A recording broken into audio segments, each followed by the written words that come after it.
a sign of weakness for some that they fall into, or for others, it just really outlines who they are, everything they do every day.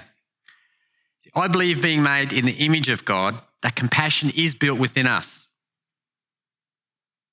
And I also believe it is something we can learn and develop. As a kid, I don't actually remember a whole lot of my childhood, just one of those things, just certain things stick that I remember really vividly. And I'd like to think that I was considerate of people all the time as I was growing up, but I'm sure that wasn't the case. I know I would have been not a great friend at times, and I probably got sucked into the crowd and dragged along with not caring for people at times. But one particular occasion which I do remember, and it's really stuck with me, and it's part of my testimony, is a friend mentioned to me one time, and I don't remember the exact words, but it was in relation to how I treat women. And it's just stuck with me my whole life. And I know it's not an excuse, but I grew up in a house, 3 boys. We didn't have multiple girlfriends, coming around, checking, going to the house each week. We were just boys. So I know that's no excuse, but it was something that I had to develop to be able to relate to women, to girls, to females in a way. And I can tell you guys, it is a major asset when you learn and develop that, and the better to do it sooner than later. So, do we have that eye, that heart for others, not just others, but for God's world as a whole? Recognising that situation where another person may be struggling, may be hurting or targeted, in need of our help, needing that sympathy, that compassion, showing that characteristic of God. Compassion is a character trait that can be seen through many of other attributes that God has shown us too.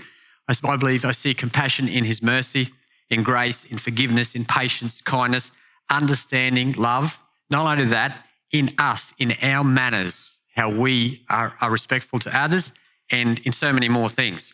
But one moment I believe where I see God's compassion is a few thousand years ago, back in Genesis, where God speaks with Abraham in the lead up to the destruction of Sodom and Gomorrah. See, Abraham knew his nephew Lot and his family were living in that region, and so he brings his request straight to God. Abraham approached him and said, "Will you sweep away both the righteous and the wicked? Suppose you find 50 righteous people living there in the city. Will you still sweep it away and not spare it for their sakes? Surely you wouldn't do such a thing, destroying the righteous along with the wicked. Why? You would be treating the righteous and the wicked exactly the same. Surely you wouldn't do that. Should not the judge of all the earth do what is right?" And the Lord replied, "If I find 50 righteous people in Sodom, I will spare the entire city for their sake." Then Abraham spoke again, "Since I have begun, let me speak further to my Lord. Even though I am but dust and ashes, suppose there are only 45 righteous people rather than 50. Will you still destroy the whole city for the lack of 5? And the Lord said, "I will not destroy it if I find 45 righteous people there." So Abraham pressed on further. "Suppose there are only 40. And the Lord said, "No, I will not destroy them for 40. And Abraham continued, "Please don't be angry, my Lord. Let me speak. Suppose there are only 30 righteous people there." And the Lord said, "No, not even for 30. So Abraham continued, "Since I have dared to speak to the Lord, let me continue. Suppose there are only 20. And the Lord said, "No, not for 20. Finally, Abraham said, "Lord, please don't be angry with me if I speak one more time. Suppose there are only 10 found there." And the Lord replied, "Then I will not destroy it for the sake of them," the sake of those 10. God had compassion for Abraham and for the righteous living in the city. Abraham also showed his compassion for those righteous people. And we read on, and God sent angels to rescue Lot and his family before he burned the cities to the ground. So compassion can be learned, just like everything else. We choose to make it a part of our character. It's not a secret that there is an immense responsibility on parents to teach their children. We need to be careful to keep ourselves as parents in our responses to situation, but not only parents, anyone who has an influence on children at any time. When we witness something, when we visually see something, when we listen to it, making sure that we are aware that those young ears can hear what we say, that we are compassionate in our response. So, a little example, a baby crying. Our initial reaction is generally comfort. Well, I hope it is when we hear a baby cry. It may be something that there may be something wrong. You know, if a baby wants our attention, there's something going on.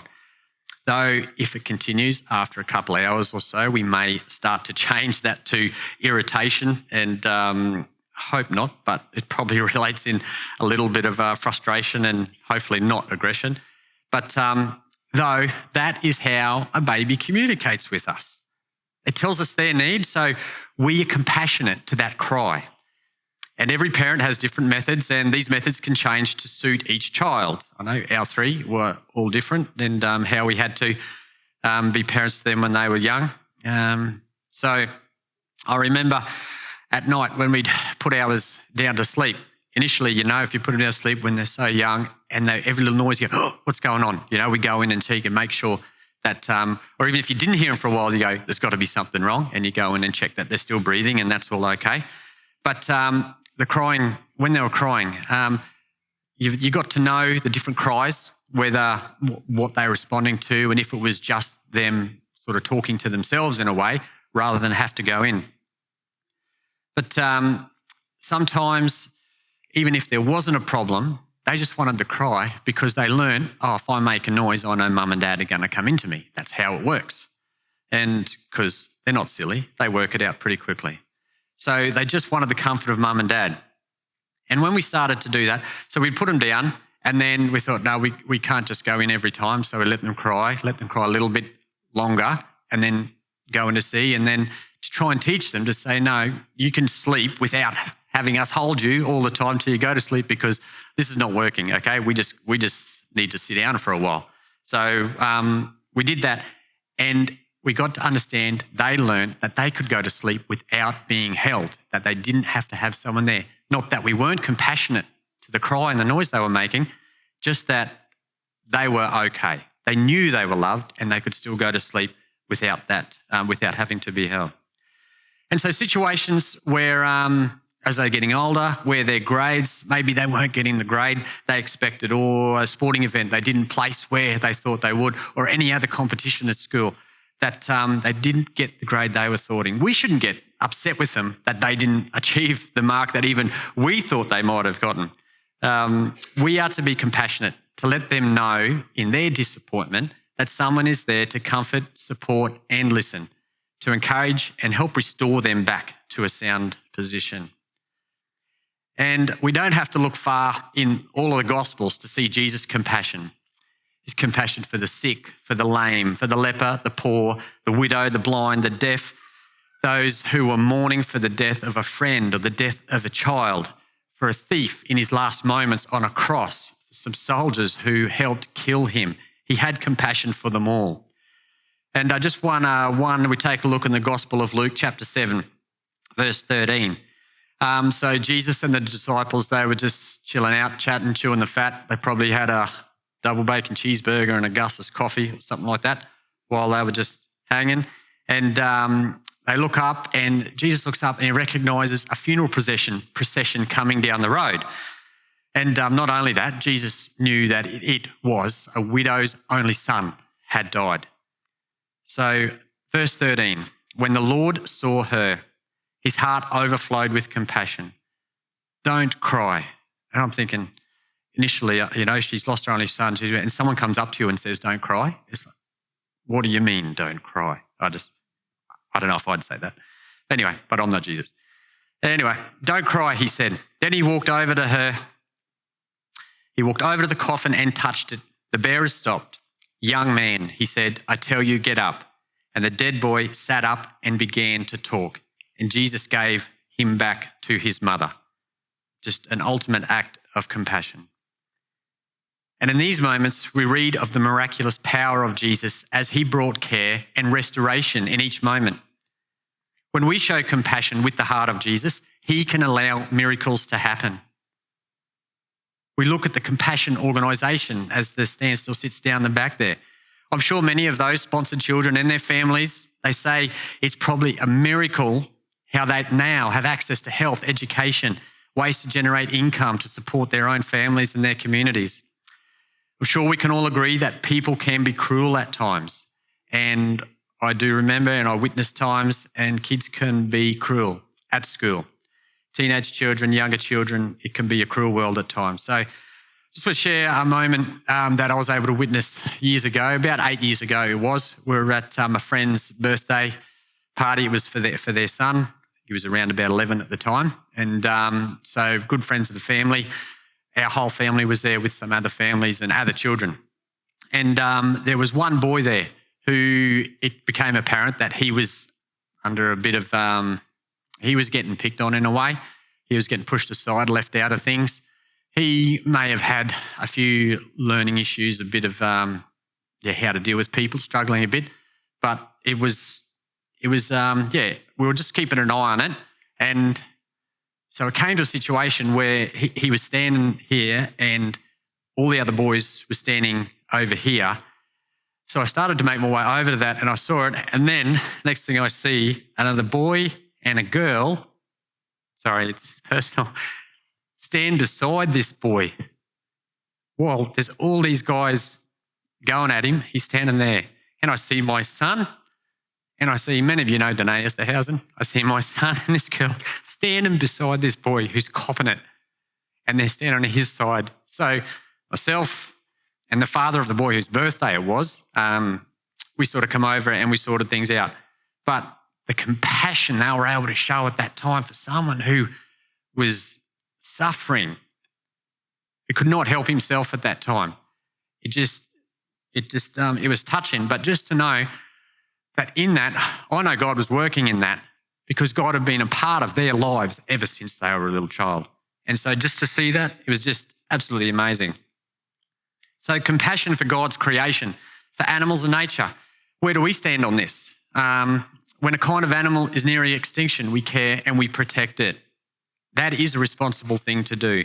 Certain parklands or forests or parts of land, they're a vital part to a community or country. We should be compassionate to God's creation. God cared for every kind of animal when he reset things with the flood. He brought 2 of each kind to the ark, and he restructured this earth for our benefit, for us to enjoy. There can also, though, be a disappointing side to a compassionate heart where we may be subject to being a sucker, where we fall into situations where we become vulnerable. So seeking wisdom in these situations is vital also. Learning from our errors. People have been deceptive since the beginning of time and they are only getting better at it. So we have to have a mind of realism. Yes, we must have faith that nothing is impossible for God, but he does give us responsibility. We are able to love and care for others, though we should be watchful not to compromise God's truth. So compassion, even in written text, can be tricky as well. Choosing the correct words to say and putting them together can be a challenge. Sometimes less is better than a whole essay. And even looking at text, one interpretation of a written text, I'm sure most of us probably seen a text message and thought, whoa, what's that about? But looking at it from another perspective, there's no big deal in it. It's just a standard text. And emojis nowadays make things, if you bump the wrong emoji and send that, oh my goodness, you send a thumbs up to someone who's just lost a pet. Not ideal situation for some. Not very compassionate. So I see compassion in etiquette. So pretty much etiquette is, I see it as common sense and manners. Put them together. You get etiquette. And something outside of the written law. Instead of thinking it's not the rule, so I can do it or I don't have to do it. Just things like that. So examples, opening the door for someone, saying hello, saying goodbye. If you're in a car park, maybe helping someone, guiding them in and out of a park, especially someone who's got an L plate on their car or someone who's looking a bit unsure. Helping them in and out of that is something we could do. Carrying someone's bags, letting someone know they've dropped something and picking it up for them. Giving up your seat for someone Who needs it more than you?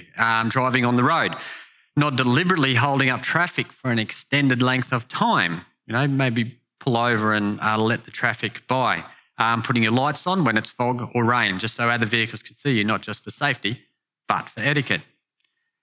Checking if a car's pulled over on the side of the road, sort of assessing things, see if they need assistance, or is that one thing you just don't do? You just go, whoop, ignore that car, I'm going. Mind you, there are situations I don't recommend pulling over, but we don't need to go into that. Other things might be when someone's starting a new job and it appears they could be struggling or understanding their tasks. So it might be something to do. We can help them. If they don't look like they're fitting in with the crew, make them welcome. Do things like that, striking up conversations, make them feel included. But in all this, we don't know everyone's story. You see, we don't know what may have happened to them today, what happened to them yesterday, last week, last year, 20 years ago. Regardless of that, what is holding us back from showing our love and care, our kindness, our compassion?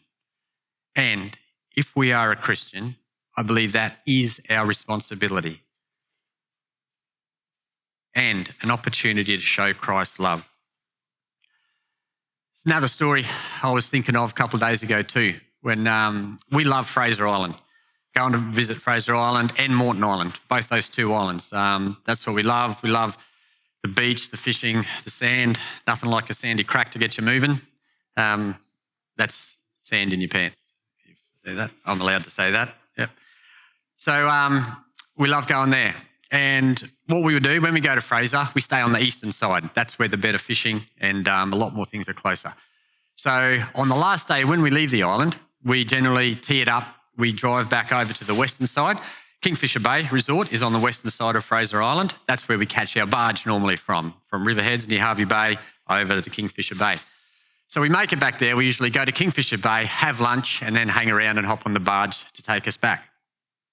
And this one time, our barge didn't leave from Kingfisher Bay Resort. It's Wangulba Creek. It's another creek just south. It's probably about a 45-minute drive down to this other jetty. So this year, that's where our ferry was leaving. And we had some friends with us and they had a bit of problem with their suspension in their car, so they'd left early. And we thought we'd give ourselves enough time to get there. Anyway, so we leave the resort to head down to the barge and we only get 5 minutes out of Kingfisher Bay and there's traffic stopped and there's traffic, oh, what's going on here? So anyway, which it happens common in Fraser on a track, someone will be stuck. So jump out of the car, go up and have a look. And some people who obviously it didn't take long to appear, uneducated in sand driving, forward driving. They didn't really have a four-wheel drive. It was just an all-wheel drive vehicle and the sand was soft. And anyway, talking with them in the process, they didn't have their tyres let down individually, which you need for soft sand driving. And in that process, they let all the air out of their tyres then, which was not ideal. And we're thinking, oh no, we got to get to this barge. If we don't catch the barge, that means we've got to find a night's accommodation somewhere. Oh, how much is that going to cost? And then what have we got to do? I've got to get back to here and that. Anyway, so group of us guys there worked out the situation. We're able to get the snatch strap and hook him up and get him off the road. And I talked to the other guy, I pleaded with him. I said, man, can you help him with his tyres? Because we got to go. We're going to be late for this barge. And he said, yeah, righto. So anyway, all cars started moving out of the way. We got around and so off, righto. And I sort of had to make up a bit of time. So I was driving a little bit quicker. Anyway, another 5 minutes down the road, come around the corner, another car, thinking, oh, you're kidding me. And I look at Rach and I go, I've got to help him. And she said, yes, you do. Anyway, so when we're on Fraser, I let Rach do the stressing, I do the driving. That's how it works. So this guy's pulled over. Anyway, so we just helped this guy, same deal, rushed out, got the stash trap, went out, hooked him up, pulled him out. Thanks, mate. See ya. So we're off. And now we have lost time, serious time. So we're heading and we look at the clock thinking there's no way we're going to make this. So I may have broken a few Fraser Island speed rules that day, but it's okay. We were driving a Hilux, so we were all good. And but I know now in that, taking that time, that stop to see someone who else needed help, helping them, we were blessed in being able to make that barge. Our friends one of our friends was sweet-talking the captain of the barge at the time. He said, we've got friends coming, please just wait, please just wait. They're on a strict schedule. They can't wait. They're not supposed to wait. They're meant to go and leave. So she was talking to him and just pleading with him to wait. And from the barge, you could see down this track across like a few Ks away, you could see part of the sand track. And they go, look, they're coming. And at that point, still another few minutes, he goes, I've got to go. And she pleaded with him, please stay, please stay.